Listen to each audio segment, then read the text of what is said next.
Hi అండి, welcome back to my channel cooking for you 99. ఈరోజు వీడియోలో కాకరకాయ కారాన్ని ఎలా చేసుకోవాలో చూపిస్తాను. పొడి రైస్లోకి చాలా బాగుంటుందండి, ఒకసారి ట్రై చేసి చూడండి. ఇప్పుడు ముందుగా ఇలా కాకరకాయల్ని నీట్గా వాష్ చేసుకొని తీసుకోవాలి. ఇప్పుడు వీటిపైన ఉండే పీల్ మొత్తం తీసేసుకోవాలండి. ఇలా చూస్తున్న విధంగా అన్నింటినీ పీల్ చేసుకోవాలి.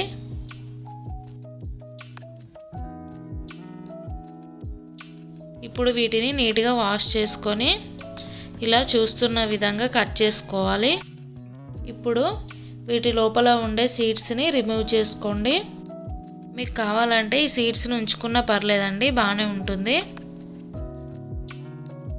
ఇప్పుడు ఒక కడాయి తీసుకొని డీప్ ఫ్రైకి సరిపడా ఆయిల్ని వేసుకోవాలి.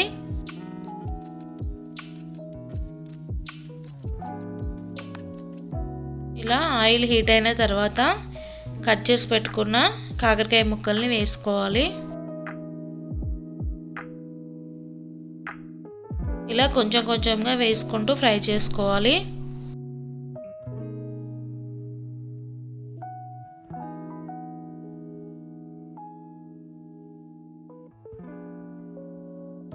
చూడండి, ఇలా మధ్య మధ్యలో కలుపుకుంటూ ఫ్రై చేసుకోవాలి.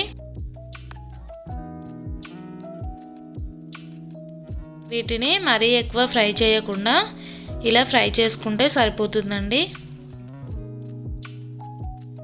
ఇప్పుడు వీటిని వేరొక బౌల్లోకి తీసేసుకోవాలి.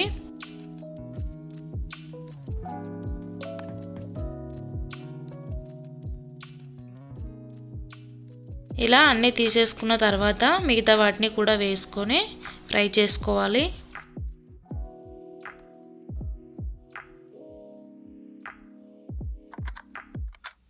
చూడండి, ఇలా ఫ్రై అయిన తర్వాత వీటిని కూడా పక్కకు తీసేసుకోవాలి.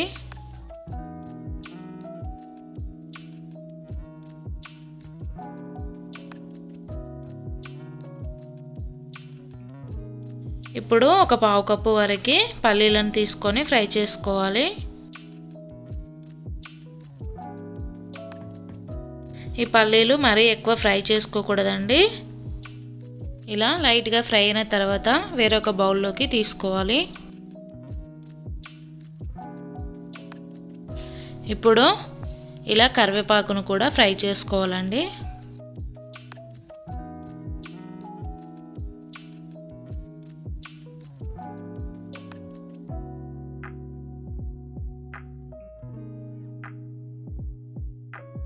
ఇలా ఫ్రై చేసుకున్న తర్వాత వీటిని కూడా వేరొక బౌల్లోకి తీసుకోవాలి.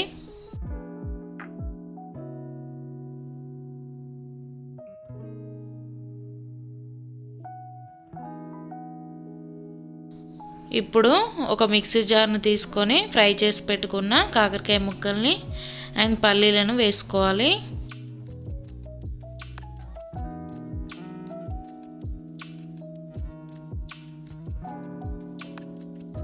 అలాగే వెల్లుల్లి కూడా వేసుకోవాలి. మనం ముందుగా ఫ్రై చేసి పెట్టుకున్న కర్రీ లీవ్స్ని కూడా యాడ్ చేసుకోవాలి. 1 టేబుల్ స్పూన్ జీలకర్ర వేసుకోవాలి. పావు టేబుల్ స్పూన్ పసుపు వేసుకోవాలి. ఇప్పుడు వీటిని ఇలా చూస్తున్న విధంగా కోర్స్గా గ్రైండ్ చేసుకోవాలి. ఇలా ఒకసారి మిక్స్ చేసుకొని 3 టేబుల్ స్పూన్ వరకు రెడ్ చిల్లీ పౌడర్ వేసుకోవాలి. మీ కారానికి సరిపడా వేసుకోండి.